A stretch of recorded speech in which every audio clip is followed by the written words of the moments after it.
Hello and welcome. I am Ladi Akiriduluale. Tonight, Benue Indigenes flee their homes into towns bordering their state and Nasarawa following renewed attacks by suspected herdsmen. Federal government delegation visits Benue State over the fresh attack on the communities as Indigenes demand permanent military base in the state. Troops rescue another Chibok girl during an operation in the Sambisa forest in Benue State, leaving 112 more still in Boko Haram captivity. And at least 14 people are killed and over 200 others injured after a passenger train caught fire following a collision with a truck in South Africa. And on business news tonight, Fitch Ratings says federal government's decision to reduce treasury bills issued this year may have negative impacts on Nigerian banks' profit. In sports news, Egypt and Liverpool forward Mohamed Salah favourite to win CAF Player of the Year award in Accra, Ghana. And from Abuja, as fuel scarcity lingers in parts of the country, federal government sets 18-month emergency period to address the issue of pricing.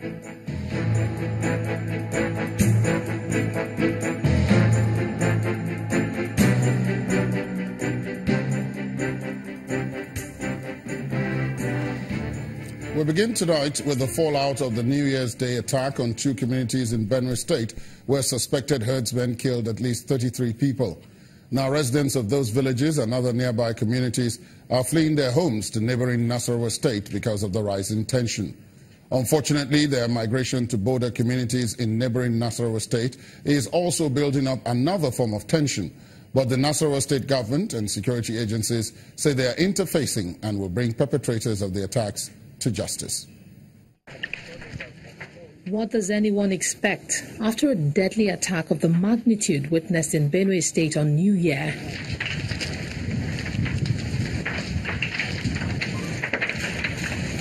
People flee for their lives. That's the case for these men, women, children from Benue State seeking refuge in Awe, a community in Nasarawa State. They fled their homes after suspected herdsmen killed at least 33 persons in their locality.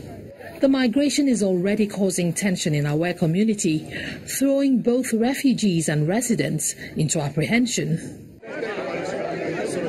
The brewing tension prompts this visit by the Nasarawa State government, led by the Deputy Governor, who is accompanied by the State Commissioner of Police.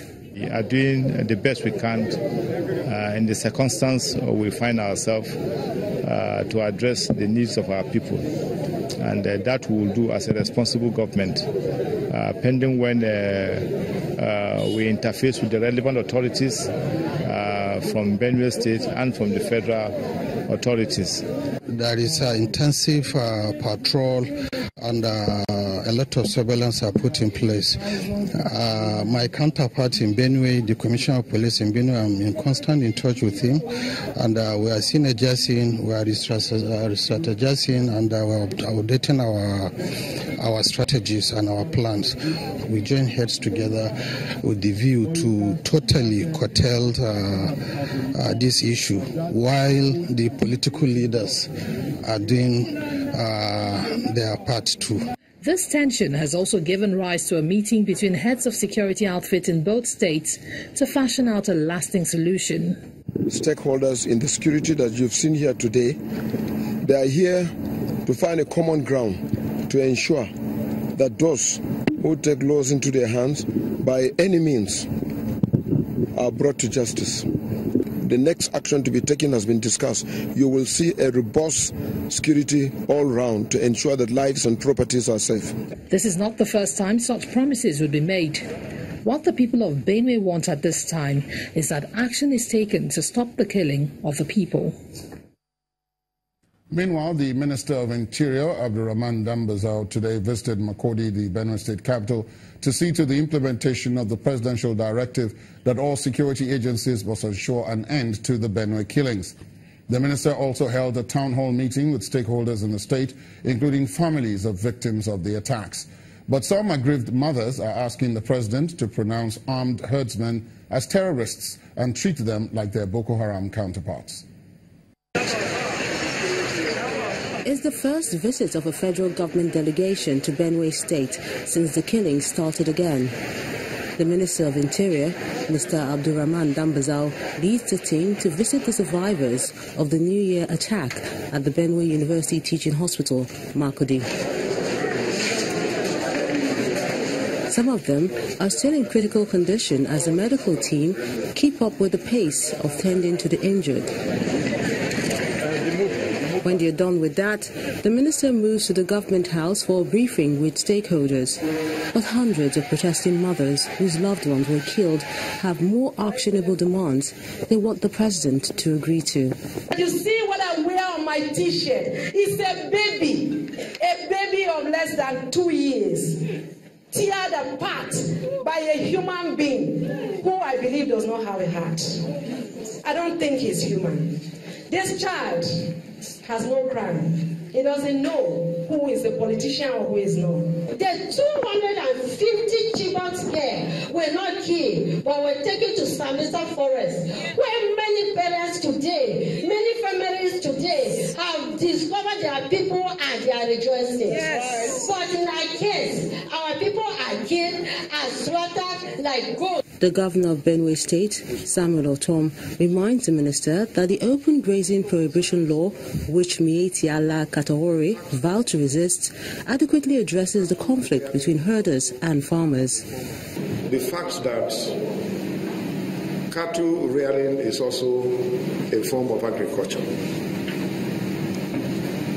But having cattle rearing and having the right to do cattle business does not allow you to stop another person from doing his legitimate farm. And for us in Benue State, that is the only thing we live on. Responding to the demands brought forward, the minister insists that every option must be explored to end this long-standing conflict. People have the right to their lives. People have right to their properties. Those who carried out this act are less than human. Therefore, the federal government has given instruction to heads of security agencies to bring them out so that they can face the right of the law. With the views frankly put before the minister, the people expect him to take it back to the president so this issue can be addressed once and for all. Still on the Benue killings, some groups in the state are asking the president to set up a military base in the troubled area to forestall further attacks by herdsmen. The groups, made up of people of Tiv, Igede and Idoma nationalities, say they are disappointed at how the government has handled the crisis. They say in spite of the directives from the presidency, there's no military task force in the state to enforce law and order. We told them, arrest them. Nothing. Nobody arrested anybody. Nobody even talked to them, not to talk about arrest. Somebody declare war, I'm coming to kill you, and we tell you this man says he's coming to kill you. He comes to kill you, and nobody says anything. We wanted to see the National Assembly, the President, the Senate President, we couldn't see him. They wanted to see the Speaker of this thing, we couldn't see him. Irrespective of that, we sent letters to all of them, telling them, these people are coming to kill us. These people are coming to kill us. We even told them where these people were. They have security agencies. They know where these people are. The President knows better than myself. So we have no other way. You understand? They did nothing. As far as we are concerned, we saw nothing done. Now they are killing us. And you are telling me they say they are deploying people. It's after we are killed that they will deploy somebody? Now. We expect that the presidency should direct the army immediately to be stationed in that place. If they can fight IPOB, which is a greater threat to the country. Why can't they fight this organization, which is more deadly than IPOP? Why can't they fight this organization, which have killed people and destroyed properties of Benue people more than even the Boko Haram? That's all what we are saying, that the presidency should respond adequately with all the security agents.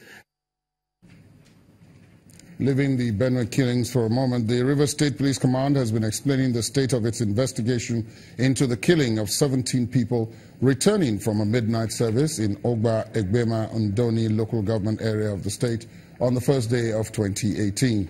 The Commissioner of Police in the state, Zaki Ahmed, is optimistic that the hoodlums will soon be nabbed, given assurances that its findings will be made public at the appropriate time. The CP also confirmed the killing of one person during an early morning raid by gunmen who rode on motorbikes on unsuspecting persons in Egbega in Emohua local government area, a border town to another local government. It could be recalled that before that sad incident of 1st January, the command had made adequate deployments of men and materials for the tide season to ensure that there was no form of security breach before, during, and after the early tide, but was saddened to be greeted with that dastardly incident. However, we are not deterred and discouraged by it.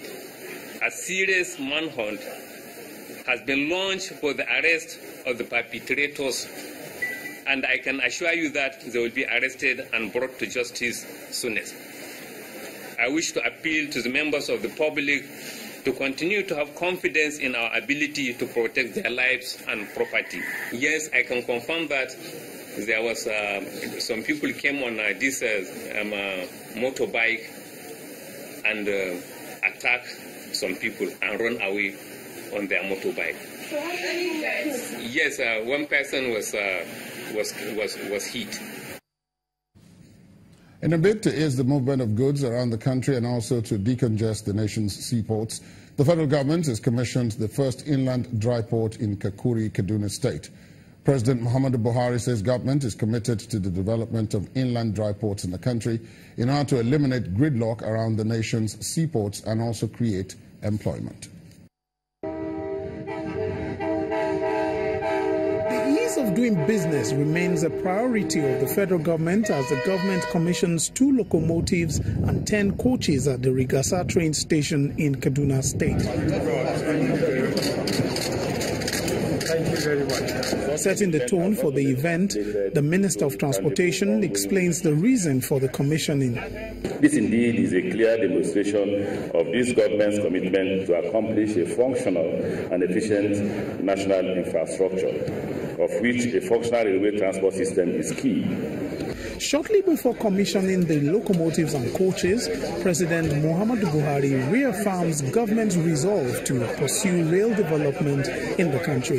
You may also recall that during the commissioning in 2016, I restated our resolve to vigorously pursue rail development in Nigeria through the implementation of the 25-year strategic railway master plan. From the Rigasa train station, the president's entourage moves to the railway yard at Kakuri, also in Kaduna State, to commission the first inland dry port in Nigeria.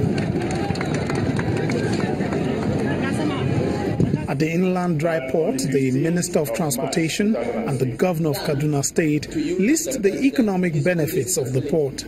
The dry ports were conceived as part of government's port reform program to facilitate efficient cargo delivery to the hinterland, provide access to port services, stimulate economic development, boost export and import, provide employment opportunities, and increase revenue generation. People of Kaduna State should know that henceforth there will be a fast train service that will take you to the heart of Abuja in 1 hour 15 minutes, so there is no need to drive your car. President Buhari in his address stresses the need for ease of doing business in the country. The hinterland business community has waited for too long for such facility that has tremendous potential to ease the way of doing international business for interior-based importers and exporters.